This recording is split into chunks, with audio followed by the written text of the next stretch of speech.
Eu estava lendo aqui sobre o Empédocles de Agrigento, que é um pré-socrático, e vendo ali os preâmbulos que compõem o pensamento dele, a gente pensando no contexto do mundo desses caras, pensar que a partir do momento, dentro de toda a limitação científica aos moldes que a gente tem hoje, que essas pessoas tinham, mas que eles foram os primeiros a pensarem a partir de uma concepção não mais de transferência às representações simbólicas e religiosas, os fenômenos, mas a partir da própria natureza, pensar que isso é muito louvável, né? E que esses caras realmente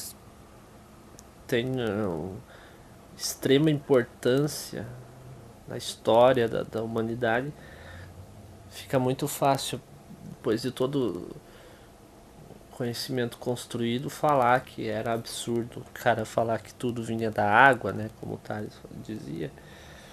Mas se você pensar que eles não tinham absolutamente nenhum conhecimento dessas matérias como a gente tem hoje, que eles simplesmente pela formação do pensamento a respeito das coisas, que eles tiravam essas conclusões. E pensar que esses princípios são muito valorosos, né? E o Empédocles tem uma questão que é a do conflito, e aí que me remete diretamente à formulação que Nietzsche vai fazer, e que inclusive consta, né, que ele vai resgatar justamente da Grécia.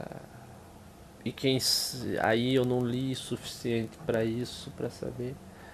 Inclusive nas notas do Empédocles aqui não consta nenhum comentário do Nietzsche, então, mas que assemelha-se muito algumas questões, principalmente assim nessa questão do conflito, entendendo e levando em conta que ele pensava isso pela parte física, talvez barra biológica, né, que a gente poderia tirar essa conclusão.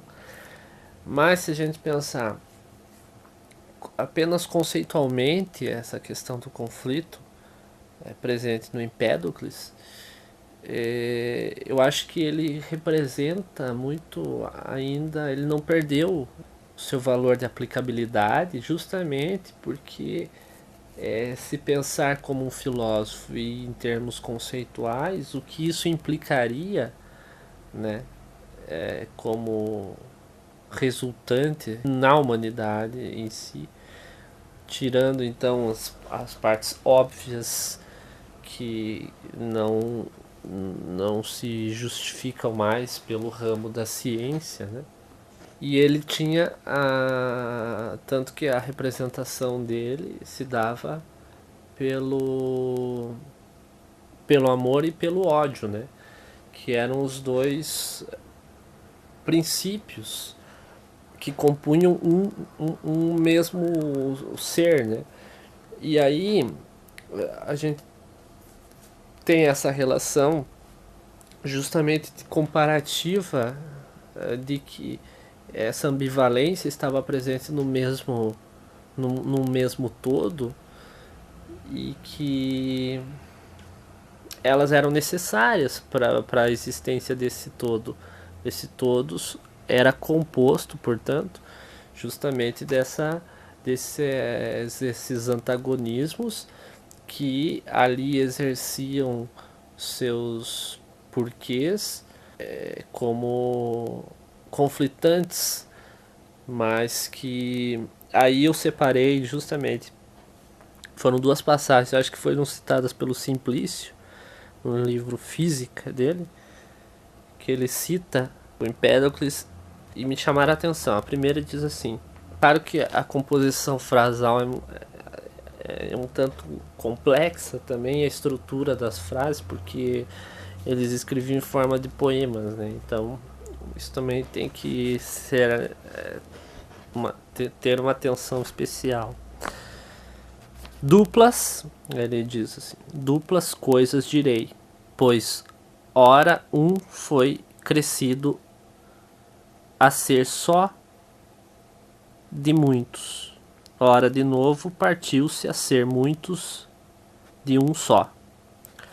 Dupla é a gênese das coisas mortais, dupla a desistência, pois uma a convergência de todos engendra e destrói, e a outra, de novo, as coisas partindo-se, cresce e se dissipa. E estas coisas mudando constantemente jamais cessam. Ora por amizade, com A maiúsculo, que é a representação do amor, digamos, que ora eles vão colocar como amor, ora como amizade, ora como Afrodite.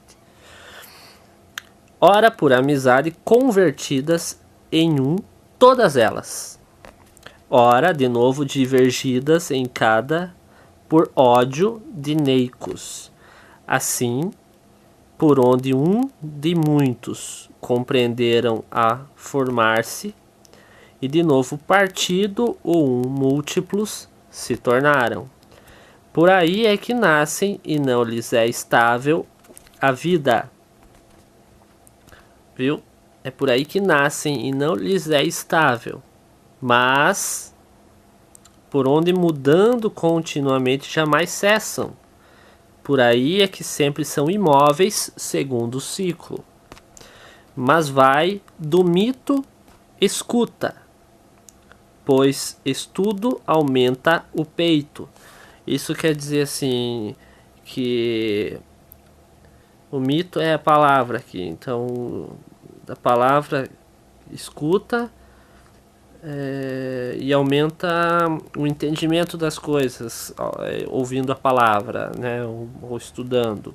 Pois, como já antes disse, revelando o alcance do mito, duplas coisas direi, pois ora um foi crescido a ser um só de muitos, ora de novo partiu-se a ser muitos de um só, fogo e água e terra, e de ar a infinita altura, e ódio funesto fora deles, de peso igual em toda parte. Ou seja, para ele essa ideia do...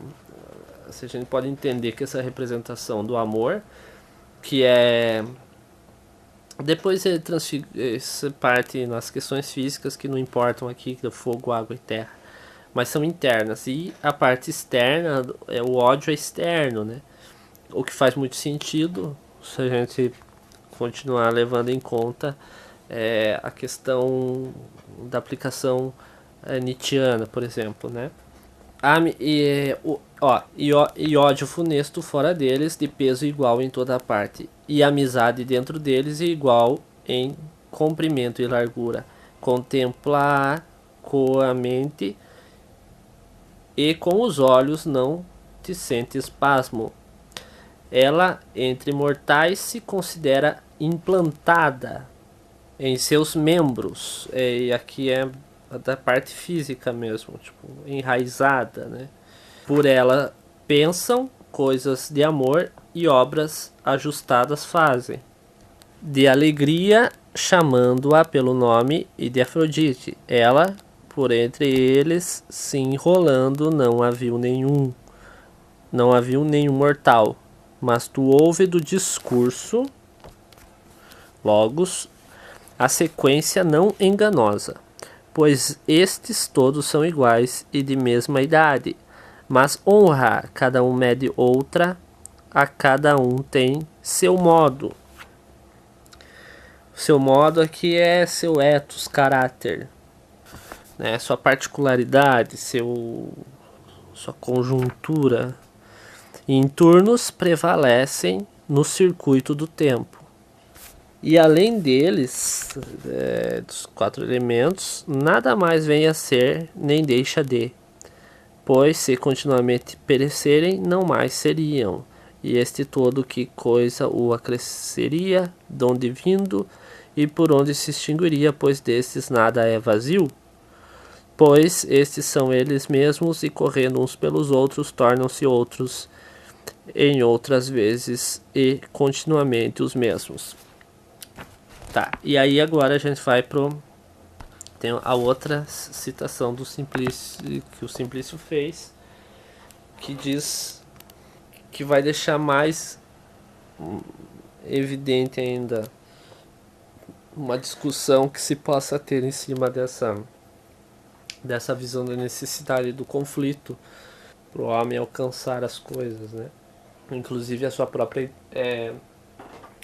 identidade, se a gente pensar no sentido da composição desse, tudo baseado, claro,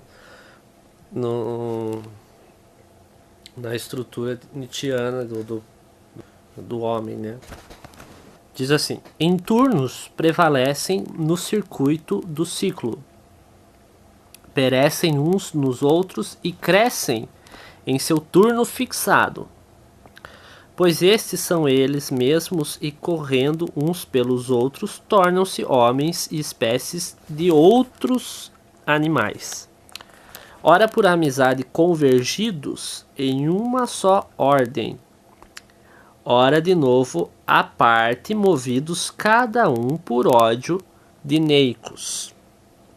Então você percebe ali, ó, correndo um pelos outros, tornam-se homens e espécies de outros animais, ora por amizade convergidos em uma só ordem. Porque existe um todo, digamos assim, um espírito universal, como diria Kant, né? Como entenderiam alguns filósofos.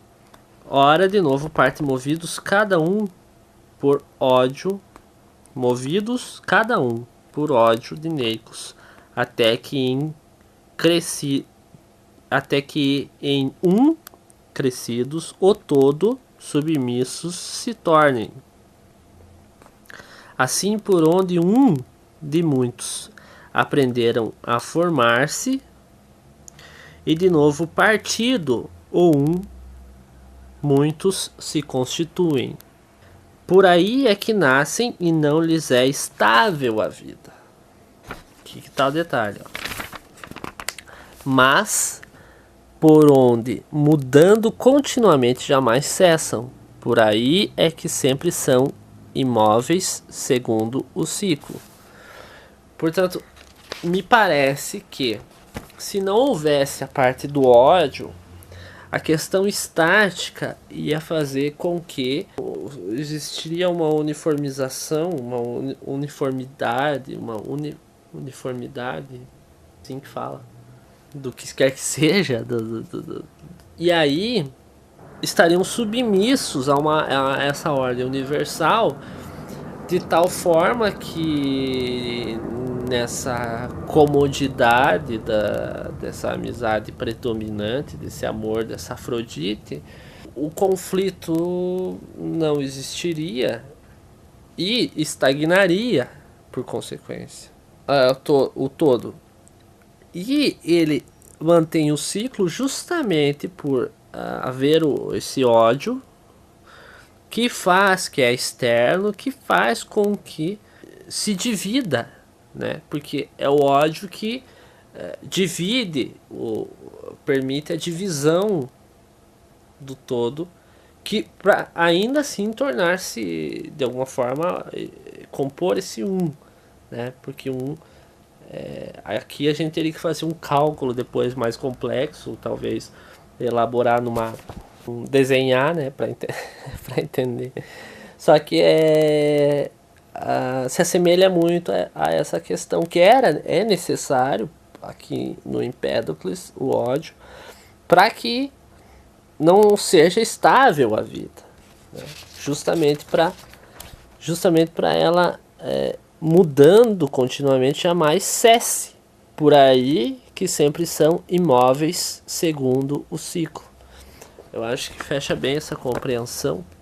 Espero que alguém que tenha mais conhecimento, que seja talvez um especialista nesses filósofos, inclusive tendo essa seja especialista nesses filósofos. E os links, a Nietzsche também, que venha, possa esclarecer melhor essa questão. Mas me pareceu fazer sentido com o que Nietzsche propõe, né? E o que se estuda sobre.